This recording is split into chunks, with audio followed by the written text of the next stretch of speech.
Have you ever wondered how much water is in a snowball? Not all snow is created equal. At Kawartha Conservation, we measure snow depth and the amount of water that is in the snow. After a snowfall, we measure the depth of the snow with a ruler. After we've collected our snow core and our depth, we'll head inside and wait for this to melt. After our snow core is melted, we'll take the remaining water and we'll measure how much water we got, also known as snow water equivalent.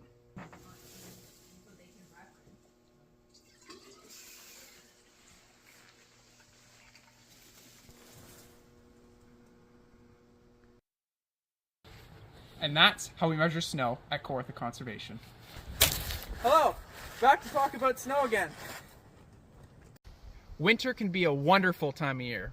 However, it can also present challenges for those who manage our natural resources. At Kawartha Conservation, we use snow measurement data to better understand precipitation patterns and how they affect our groundwater reserves over time.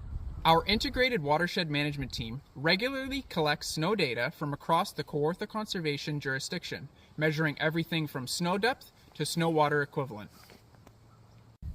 This data is then analyzed and used to create long-term precipitation models that can help us plan for potential flooding events. By understanding how much snow and rain we can expect in different seasons, we can make informed decisions and share valuable information about water resources with watershed residents and partners. Snow measurement data is an essential tool for understanding and managing our water resources in the region.